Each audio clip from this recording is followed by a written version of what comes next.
We have wrapped up our first 6 weeks of homeschool, and this is what a binder of 6 weeks worth of bookwork looks like. I have shared my binder weekly work binders method in a separate video, and I had a bunch of follow-up questions after I posted that video. So in today's video, I'm going to update you on how I set it all up and how I use it, what I do with the work once it's completed, how I use it to record keep, to plan ahead, to stay organized, to avoid paper clutter, and all the good stuff. I try to schedule a week off after every 6 weeks, and that gives me plenty of time to go through the binders and figure out what I really want to keep. And then to also add the next 6 weeks in the binders. And just so you know, a lot of it is going to go in the recycle bin. And that is how I avoid all the paper clutter. Now, for spelling, I throw it all out. I only keep record of the spelling tests, and then I add that last page left because it includes the spelling list for the next week. For our novel studies, I keep the whole thing. So I just go ahead and put the whole thing in the portfolio, and then I just start dividing it by subject, like I have it in their binders. For grammar, this grammar includes a bunch of hands-on activities, little crafts, and then also a bunch of review pages. So really take a look at your curriculum and see if it allows for any quizzes or tests or review pages that really show that your child is understanding the material. And just keep those, and everything else can go. For this curriculum, this is Beowulf's grammar. I want to keep all of it because I feel like you put a lot of work into all of these activities. So I'm going to just make room for all of it, or as much as I can. So I will go ahead and fill that into his portfolio. Now, keep in mind, if there are any reference pages that you are going to need throughout the school year, make sure to keep those in the binder so that you don't have to pull out your portfolio or, or end up throwing it out. So just keep note of that. I left those in his binder. And then for writing, I'm honestly just keeping the final draft. Everything else goes. Now, you can also keep a box of this paperwork in case you want to go through it again a second time at the end of the school year. I did that the first 2 years that I did this, and then honestly, I never pulled out anything out of the box. I just ended up throwing the whole thing away. So I just stopped doing that, and I just started throwing them in the recycle bin every 6 weeks. Now, my state does not require me to keep a portfolio. I like to do that because that's how I like to record keep. Also, I want something to show for our the work that we're putting in throughout the school year. So I like keeping a portfolio for my boys. So I just go on and follow this method for every subject. For math, I am keeping only the review pages and the test pages. For history, we are continuing with History Quest, and we keep that all in a spiral notebook, which will go in the portfolio at the end of the school year. But for now, I just leave it out, and it stays in our morning basket that I pull out every morning,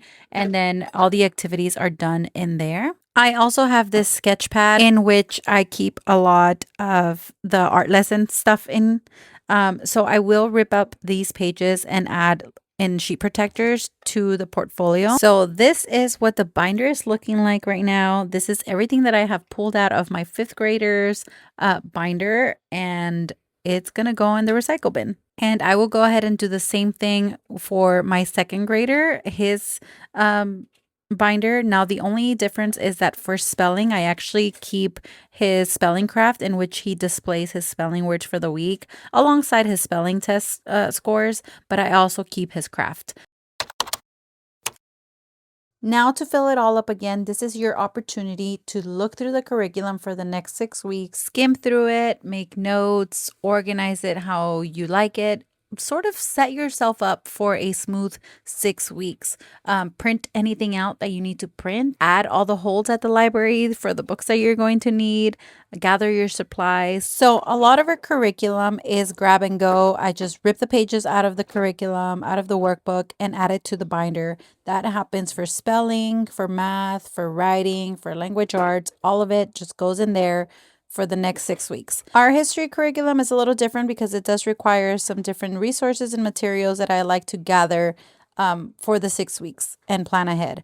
Now, I keep the curriculum in a separate 3-ring binder, and then I just pull out what I need for the 6 weeks. That includes for each unit, usually a map to label and also one of these little pictures to color during the history hop activity in the curriculum. So I like to put it all together so that when I organize it in the binder, in the weekly work binders, everything that I need is going to be there at a glance. They're ready for me. I don't have to go digging in any other binder or any other notebook. Everything's going to be in here. Now, as we work through it, these pages will be glued onto the spiral notebook that I showed you earlier. And that is just not going to be in the binder, but it will go in the portfolio at the end of the school year when everything is done. I will go ahead and put it in there. And I just use sheet protectors to keep it organized within the work binder. Now, our grammar also requires some setup. Now, it includes 3 different workbooks. It has the teacher guide, it has the student workbook, and it has the review pages. Now, the curriculum does have a suggested schedule to follow, so I am following it. So I am pulling from these 3 different workbooks.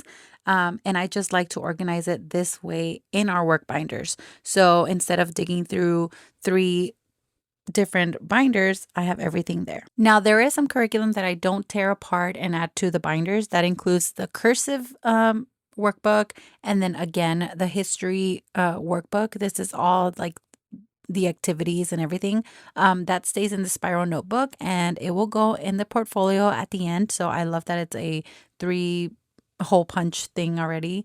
And then the spelling test I have in this notebook. He uses this notebook for scratch paper and like rough drafts and everything. So that stays there. I'm not going to rip anything out of there.